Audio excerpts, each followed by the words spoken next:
Campfire, spiced curry, Alabama sunset, dipped in wine.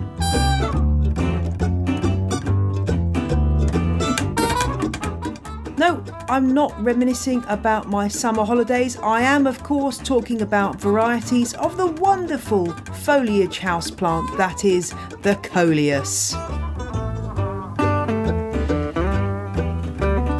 Yes, it's episode 62 of On the Ledge podcast, and I am your host, Jane Perrone, bringing you everything you need to know to keep your house plants fine and dandy. Before we dive into the world of the Coleus, a couple of quick housekeeping points. I won't keep you long. First, thank you to my new Patreon subscribers, Millennial Garden Club. I think I'm a bit too old to join that one. And Suzanne Masters, thank you both for supporting the show. Find out more about how to support On The Ledge via Patreon on my show notes. janeperrone.com is the place to go for that. Thank you also for the brill-tastic feedback on the Grow Lights episode of last week. Lovely to hear so many of you enthusing about that one. I know it's a big topic and we only scratched the surface. We didn't get into things like photo periods and other stuff, which gets really in-depth and fascinating, and we will come back to all of this in due course. But I do urge you to buy Leslie's book if you enjoyed the interview, because it is a great way of genning up on this subject matter. Also, just a quick announcement that from next week there will be, on occasion, some advertising appearing in the show. I hope it'll be useful rather than irritating, and I'm only working with companies that I feel will really be of interest to you. So I hope this will be something you'll all embrace, and it's a great way to help me make the podcast even better. So it's a win-win for everyone.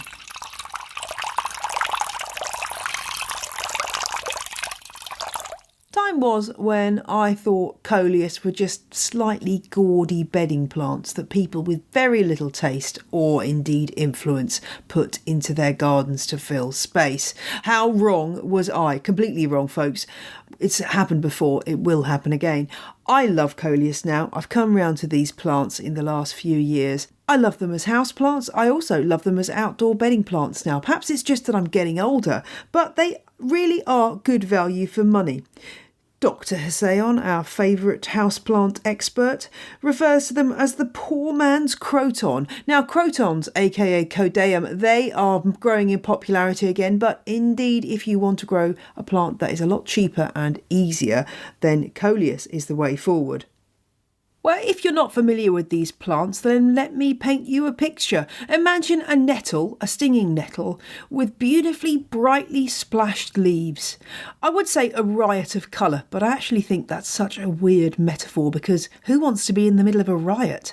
But you know what I mean. Bright colours, a Jackson Pollock painting in a plant form. It's a member of the dead nettle family, Lamiaceae, and this and its similarity to nettles probably explains the common name flame nettle. There's a lot of confusing taxonomy, that's plant name issues around this plant, and I'll get into that with my Coleus expert guest a bit later. But just for the moment, all you need to know is that Coleus is sometimes referred to as Selenostemnon or as Plectranthus, but they all refer back to the same family of colourful foliage plants. Some of you will remember that I sowed a batch of Rainbow Mix Coleus back in February this year as part of the On The Ledge sowalong, and they really have been my breakout hit of that particular project. I got about a dozen to 15 plants and they've all done really well. I got rid of a few that were particularly boring, but the exciting ones I kept. Some have ended up in my house and others are planted outside in containers, and they're offering a great bang for their buck, and they just keep getting bigger and bigger and bigger. Now may seem like a bit of an odd time to be talking about Coleus, because traditionally they are plants that are sown and raised in late spring, kept during the summer and then discarded come winter. But I'm hoping that this episode will convince you that you could keep your Coleus going over the winter in various different ways, and maybe even try sowing some now, because if you're growing them as houseplants, they really can be sown at any time of year.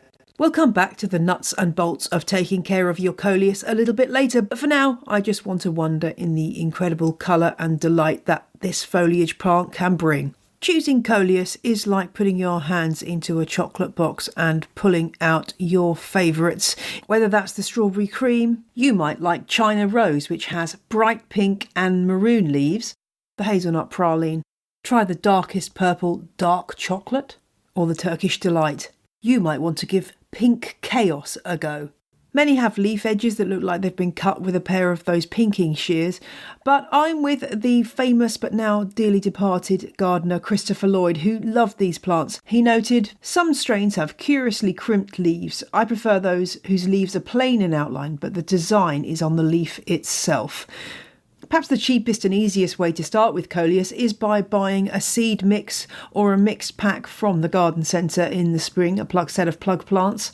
If you want something a bit more special, then in the UK, Dibley's Nurseries does a collection of Coleus, and you can pick your favourites out of a selection of 28 different varieties, including one of my favourites, Combat, which looks like a very lively camo pattern. But once you start to get obsessed with these plants, then you will want to specialise in particular varieties, and there are loads of them. So I needed to find somebody who really knows their Coleus varieties. And that man was Kelly Norris. Kelly is Director of Horticulture and Education at the Greater Des Moines Botanical Garden in Des Moines, Iowa in the US. And he's also a prolific garden writer, contributing to many American gardening magazines and writing several books, including his most recent, Plants with Style. I like the sound of that one. Kelly got in touch with me after he saw one of my many Coleus Instagram posts, and he let me know that the Greater Des Moines Botanic Gardens is well known for its incredible Coleus collection. Just guess how many Coleus varieties they hold. 60? 100? Nah, a lot more than that. Over to Kelly to explain. Coleus are kind of a big deal for us here because we have one of the largest collections, perhaps the largest, although it's difficult maybe to assess that exactly. But we grow 675 varieties of Coleus in our collection here at the Greater Des Moines Botanical Garden. Wow, that is impressive. That is an impressive collection. Well, this must mean that you've got some pretty choice specimens in there. My first memory of Coleus was my dad trying to grow it when I was a kid, and every year he would be really annoyed because his Coleus seedlings would suffer from damping off. And this year I grew Coleus seedlings as part of the podcast On the Ledge Sowalong, and I did phone up my dad to crow about the fact that all my Coleus seedlings did really well and none of them had damping off, which is really mean of me, but I was very proud of myself that I managed to grow them from seed. And it's really only this year that I've really appreciated these plants and their amazing variety and also the good value for money they provide. I did, as ever, look up in my plant Bible, The Houseplant Expert by Dr. David Hessayon, and he describes this plant as the poor man's Croton, or Codeum as it used to be known, which I think is actually quite nice and quite true in that the stunning foliage of this plant is really something else. Tell me about some of the craziest, most colourful and best cultivars that you grow at the Botanic Garden. Well, you can imagine with 675 varieties, we've got an amazing assortment to choose from. So that question is super difficult. I think what we are so fascinated by is that, as somebody who's had some training in plant genetics, I think what is so fascinating is that these cultivars largely, represent this remarkably brilliant and plastic genome of just one species. All of the Coleus varieties that we typically know are Plectranthus scotilarioides, and we can talk about taxonomy later if you want, because that's always a bit of a messy subject when it comes to Coleus. But the point stands that there are rumored, or purportedly, we should say, about 1,500 different varieties of Coleus that exist in the world today. With 675, we've probably got a pretty solid representation of the best that are out there. There's little Coleus. I think some of the varieties we've been so interested in lately are from new breeding at Terra Nova Nurseries out in Oregon here in the States. And they have just really hatched on to some interesting genetic developments there. their hipsters series is of note. They're these tiny plants with really tight inner nodes, and they just keep putting on foliage and foliage and foliage, and they just look really, really great. We're particularly fond of hipsters Piper and Luca. Terra Nova also has a series called Terra Nova, and there's a variety there called Electric Slide. Now, that's a little larger variety that just has the most brilliant and intricately colored leaves. So we're always trying to keep up on the cutting edge, because even with 1,500 varieties out there, there's still more new and exciting things out there yet to come in Coleus. How is it that this plant can be so variable in terms of its leaf colour and shape? There must be something in its genetics or its makeup that makes it so eminently malleable in terms of coming up with new and interesting cultivars? Or is it just that people have done a lot of work on this particular group of plants? Well, it's a really interesting, question. The nature of Coleus as being plants that are, sort of tropical understory sorts of things, may confer them some, evolutionary or genetic need for an elasticity of phenotype, which is to say that, maybe nature thought it was to anthropomorphize nature for a minute. Maybe nature thought it was a good idea that this plant have a bit of capacity to adapt to variable light circumstances in the wild. If you read old literature about some of the first Coleus that were really brought into Victorian hothouses and conservatory culture in the late 19th century, they were colorful, but they certainly were not of the sort of varied nature that we see cultivars today. So I think it is a little bit of both, Jane. I think people have taken a curiosity to Coleus as a eclectic and wonderful foliage plant over the years, and have really dove deep into exploring those little variations, and what we've unearthed is this incredible kaleidoscope of leaves that we take great delight and satisfaction in. As a bit of a cheapskate, I do love the fact that these plants are really offer good value for money, if I can put it that way. So either growing them from seed or buying young plug plants, you can build up quite a nice collection. But I'm slightly worried now, as I've got these kind of several Coleus plants which are now a good 3 foot tall. I know I've been propagating them like crazy, just propagating lots of stem cuttings, and they're all doing really well. But I'm a bit concerned about the winter time. What's my best plan of action for my Coleus overwintering? Well, one of the things that you can do when you bring Coleus in for the winter, or as you sort of try to adapt them to what is undoubtedly, at least in the Northern Hemisphere, lower light than we would typically have during the height of the growing season, is to cut them back down. They're not going to grow as much in lower light in the winter as they would perhaps during, the apex of the growing season. So cutting them back a little bit does them a bit of a favor, kind of keeps them a little more manageable in size, particularly for pot culture, but it also helps to reduce just some of the sheer surface area that the plant has to sort of maintain.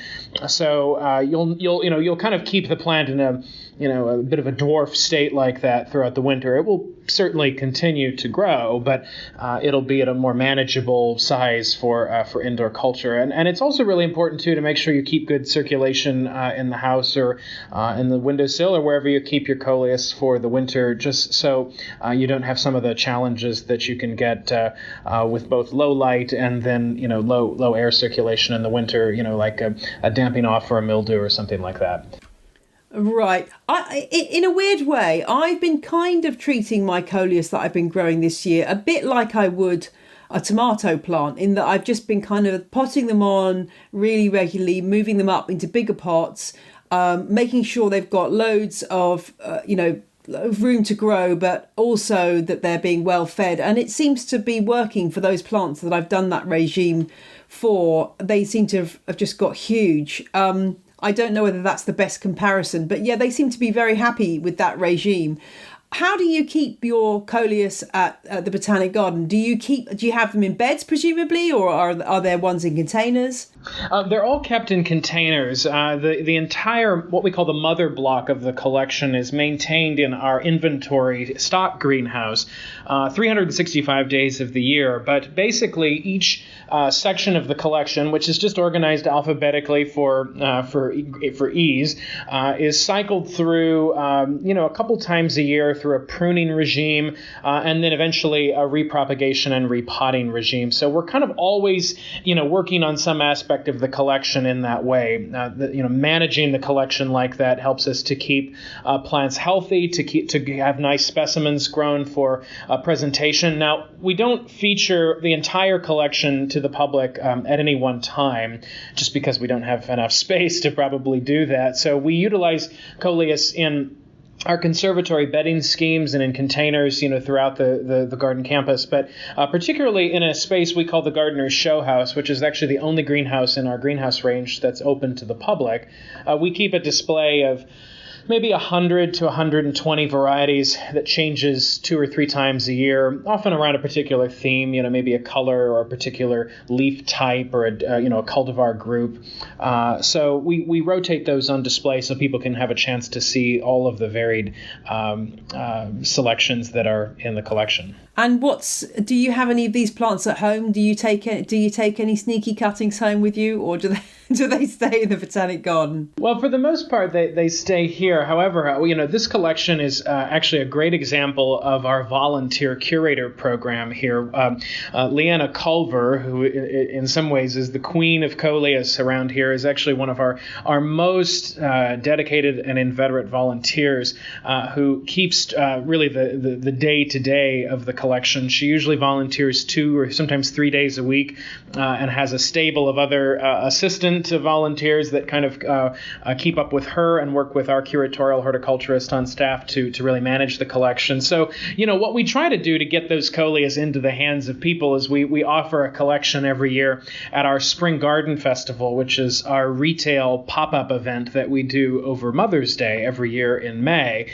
And we utilize that as an opportunity to disseminate and distribute varieties that we think people should be growing. Now, some of the newer varieties on the market are, have some proprietary restrictions, whether they're trademarked or whatnot. And so we do sometimes buy Coleus in from the breeders and repot them, and then, of course, offer the finished plants to the public. So we really are committed to wanting people to grow these, including our own staff and volunteers. But yes, I think every now and then there's a cutting or two that leaves for an at-home trial, you could say. I like the sound of that. And is there anything left to be achieved in terms of Coleus breeding? Is there any particular leaf shape or colour or habit that hasn't yet been tried out and been successful in terms of creating cultivars? Well, it's sort of amazing in that if you looked at the range of Coleus that are out there, and really the color distribution is incredible. I mean, there's everything from greens and chartreuses to things that are nearly black, and about every shade in between. So in some ways, it seems as if we've really already discovered the panoply of possibilities. It's now refining, perhaps at a more nuanced level, what particular varieties and particular hybrid groups feature for specific traits. So I think what Terra Nova have done with this dwarfer series is great for gardeners who keep house plants and have small spaces with which to work. They're very tidy plants. They're vigorous, but they don't outgrow the space that you've given them. This dwarfing factor that exists in this cultivar group is really a tremendous breakthrough. And so I think that's very exciting. I think there's a lot of colors and excitement going on there.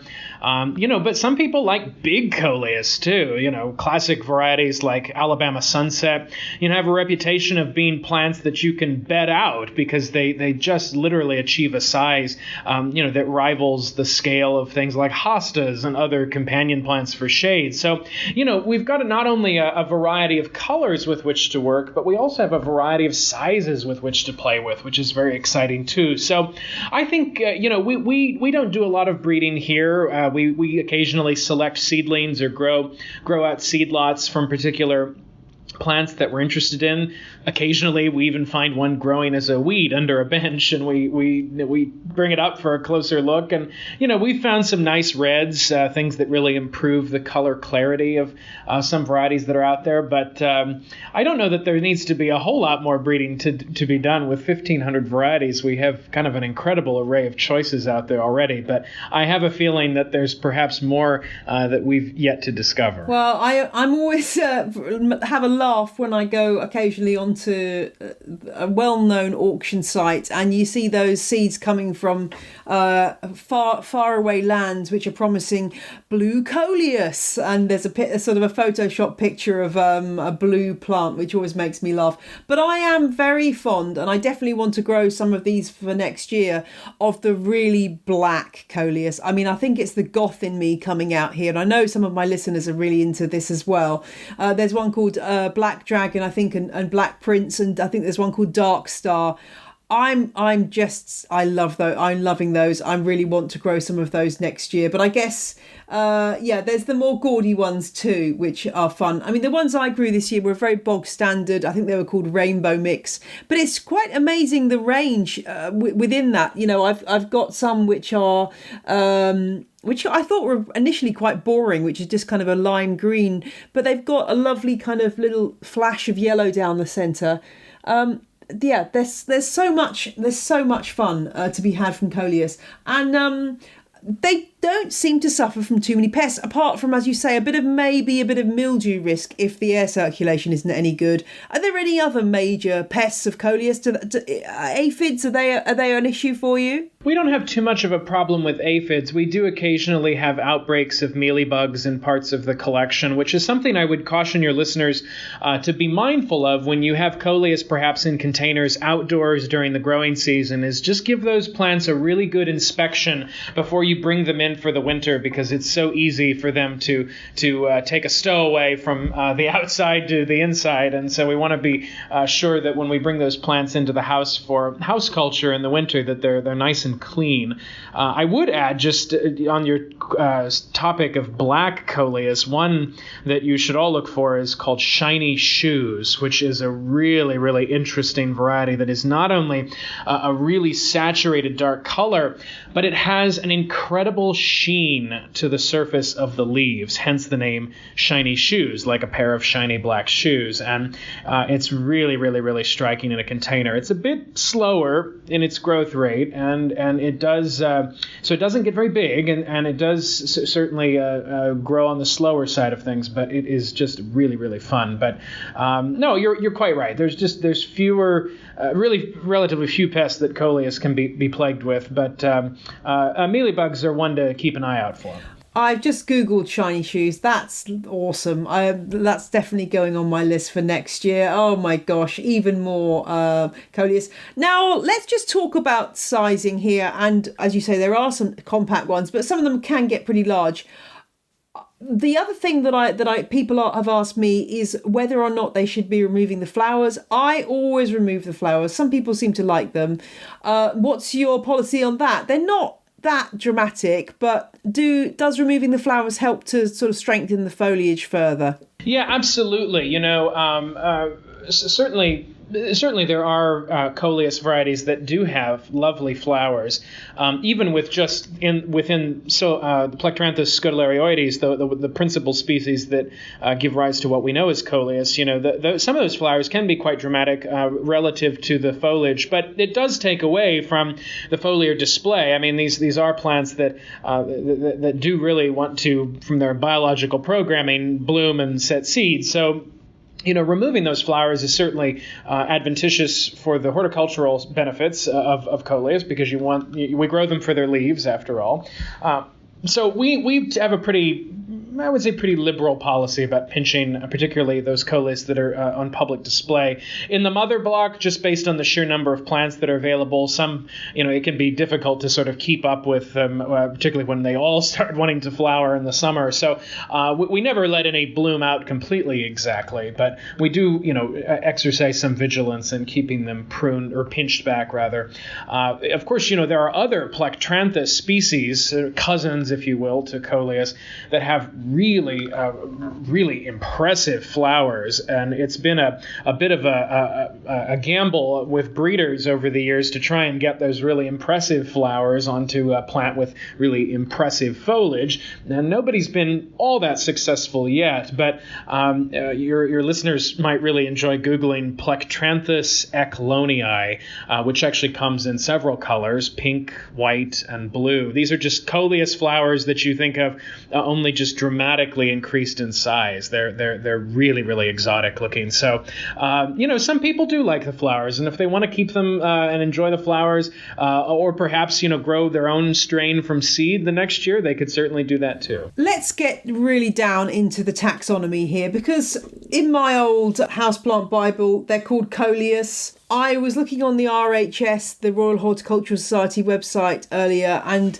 they're still calling Coleus Solano-stemnum. You're wanting to call it Plectranthus. What's going on? What should we call these things? My mind is exploding. It's just really a mess. A rose by any other name, right? So it's, we really use.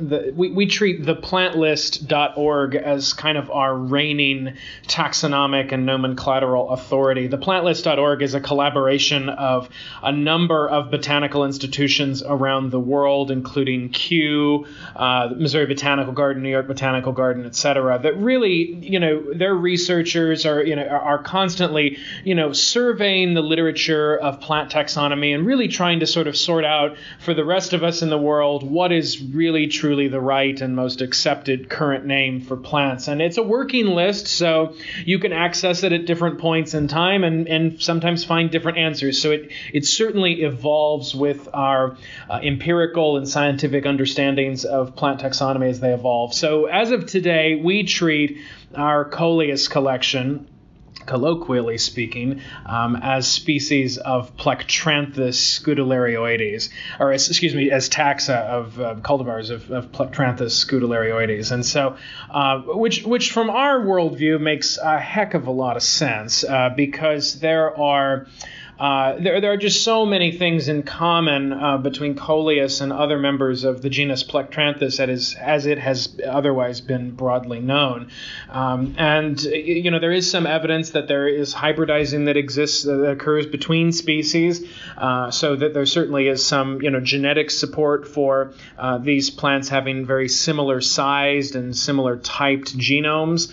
But of course, the literature is in some array of disagreement, and certainly Solano-stemnum is a name that's been around for quite a long time. People who maybe were gardening in the 60s and the 70s will remember that Coleus was one time not just a common name for the plant, but was actually also its botanical name. And so in a person's lifetime, perhaps some of your listeners may have now known this plant by 3 different names. And it's easy for people to sort of get frustrated because we sort of like to know what the names of our plants are. But at the end of it, it's just our continued evolution of our understanding of the world around us. So in that way, we sort of just roll with the punches, as they say. But with all that said, I'll restate that there are 1,500 or so names, cultivar names, that are considered valid, if you will, or in commerce or distribution of Coleus, which is really quite a lot. That's a pretty diverse genus, and at that pretty diverse species, since most of what we know as Coleus are really all selections of a single species. Oh yeah, I think you're right. There have been 3 names in my lifetime, showing my age there. But I guess we've just got to accept, as you say, that we're learning all the time, and that's part of the delight of being involved in the world of plants. Let's just go on to talk a little bit about propagation. It's so easy to take stem cuttings of these plants, I've found anyway, that I guess sowing from seed is that bit of extra effort, but then again you get a lot more plants that way. Do you have any, not that you really need any tricks, but are there any tricks to propagating these plants? Well, not really. I mean, gosh, there may be one of the easiest house plants or tropical seasonal plants that you can propagate. My earliest memory of growing Coleus, perhaps this was a bit prescient in the sense that I was growing Coleus, a number of them in my bedroom on my windowsills when I was a teenager.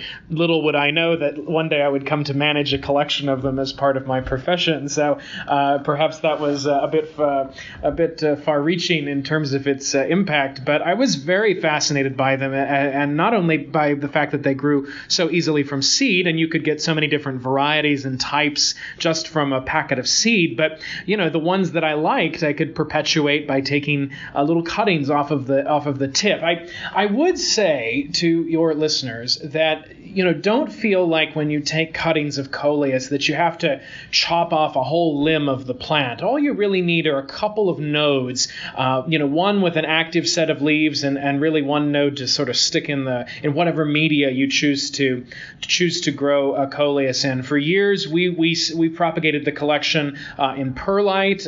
We've actually now sort of taken a bit of a short-ended approach, and we actually put them directly into the media that they will grow into. They root so easily without aid of a rooting hormone or anything like that we've actually just taken them to cutting them and directly placing them into the final media that they'll be grown in. And we find that the plants establish a very quick root system. They oftentimes need maybe one more round of pruning depending on how fast they grow, but it just saves the step of transplanting them from perlite or another media into the soilless media in their final container, and it just saves the shock and sometimes the transplanting error that can occur with those delicate roots. So everybody should just go give it a try. They're one of the easiest things to propagate, and it's very gratifying to see young little plants like that put out a new set of leaves, and it's just a very good thing to do.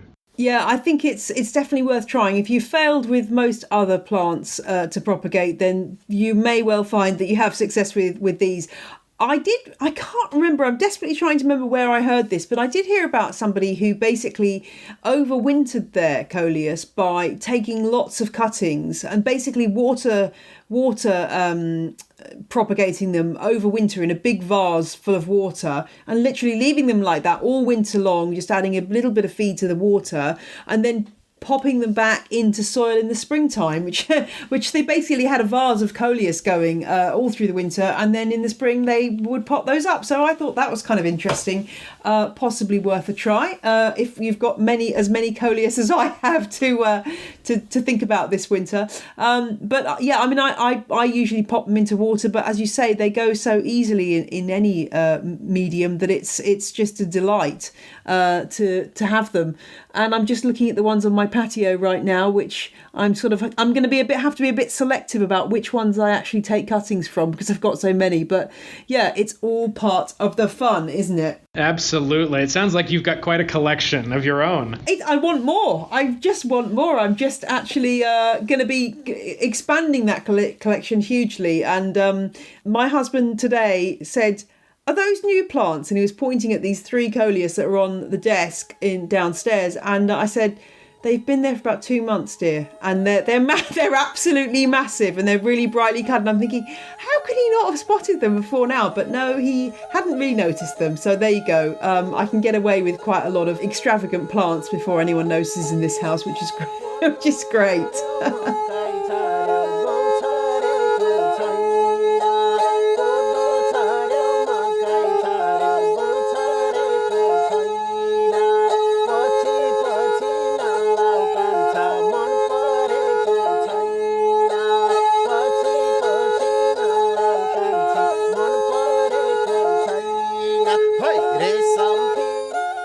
Greater Des Moines Botanical Garden is building a web resource about Coleus, and I will let you know when that goes live. Do also check out Kelly's website, kellydnorris.com, and I'll include all the other links to plants we've talked about in this interview at my show notes, janeperrone.com.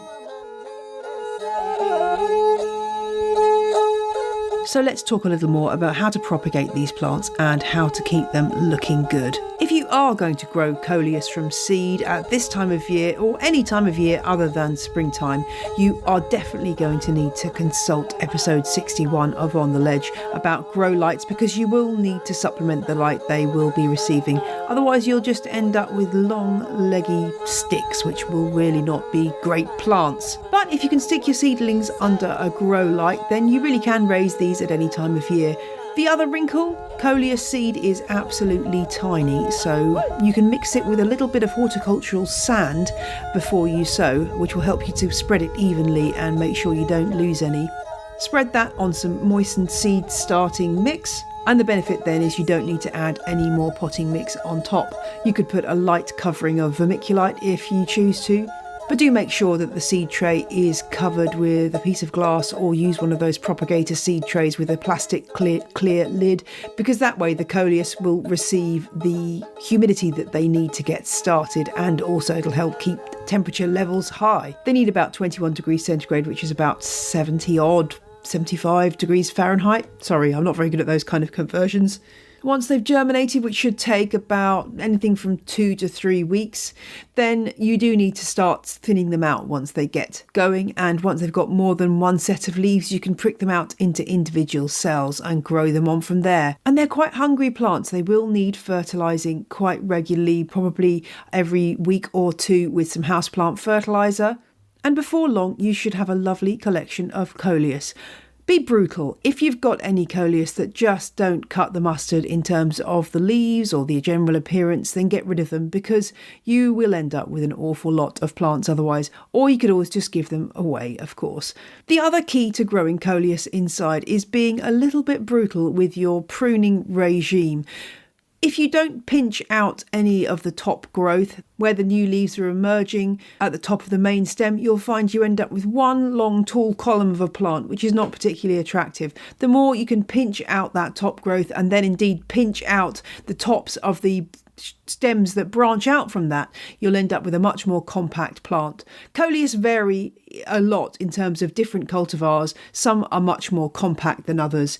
In her excellent book, The Unexpected Houseplant, Tova Martin suggests the varieties Inky Fingers and India Frills as making great houseplants because they've got small leaves and a compact habit. But really, any Coleus you will be able to keep small by just continuous pinching out. Light-wise, well, it's the old indirect light story. They do like a lot of light. I have mine in my glass-roofed extension, which is a great spot because it's out of direct sunlight at all times, but there is lots of indirect light and they do brilliantly in there. Shade them from direct midday sun, which they won't like. If you've got some outside, then they prefer to be in the shade. They won't like it if they're sat in full sun all day, but outside there is a lot more light generally available, so even shade, partial shade, will be okay for these plants. Now, if you're thinking that you don't really want to bother sowing any Coleus seed, or perhaps that you can't get your hands on any, another wonderful thing about these plants is quite how easily they root from stem cuttings. So if you're wandering around the neighbourhood and seeing some beautiful displays of Coleus at the moment, perhaps this is an opportunity for you to get to know some of your neighbours and make friends and get yourself some Coleus plants. So if someone's got a beautiful display, knock on their door and say, please may I have a cutting of your plant?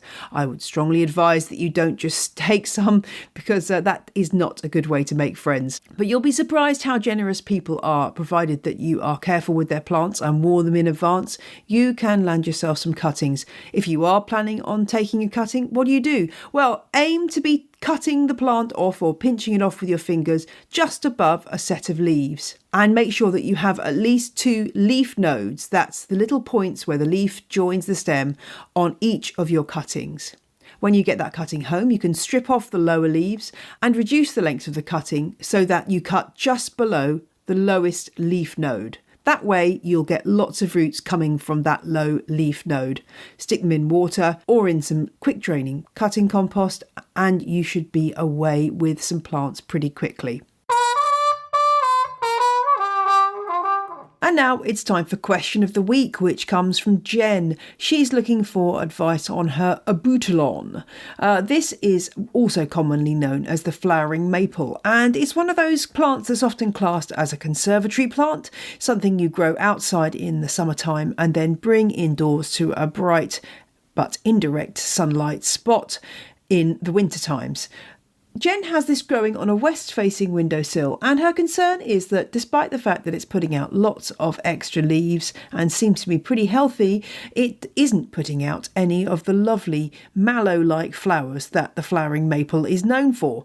Looking at the photo Jen sent, a couple of things spring to mind. One, her abutilon is really not that large. I'm wondering if it's quite a young plant. This really is a house shrub as opposed to a house plant. It can grow several feet tall, but Jen's specimen is probably only 1 or 2 feet tall, which leads me to wonder if this is an immature plant that just isn't quite ready to start flowering yet. I'm also wondering if that west-facing spot is offering quite enough light for this plant. As I say, many people put these outside in the summer just to make sure that they get plenty of light. I'd recommend changing the location and seeing if it does better anywhere else. Jen also notes that this plant needs watering every 4 to 5 days. It is quite a thirsty and hungry plant. It may be that if Jen hasn't been feeding it particularly often, you need a feed that's rich in potassium, which is what plants need in order to flower. One feed I'd recommend is called Maxicrop. It's a seaweed-based feed, and it's called Maxicrop Organic Flower and Houseplant Fertiliser. If you're a vegetarian or a vegan and you don't want fertilisers based on animal materials, then this is a good choice for you. It's also worth noting that come winter the plant may stop flowering anyway. You may have to wait until next spring before you really see any signs of progress on this Jen, so I hope you've got your patient hat on. But as with some houseplants, good things come to those who wait. If anyone else has any suggestions about why Jen's abutilon is not flowering, then do let me know. Or if you've got a question for the show, I'd love to hear from you. ontheledgepodcast@gmail.com, j.l.perrone on the old Instagram, or @JanePerrone on Twitter is the way to go.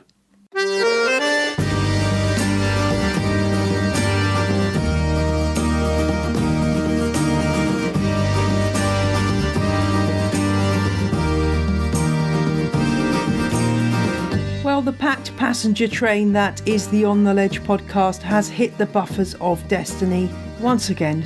I will be back in your ear holes next Friday for another leaf-packed episode. See you then. Bye!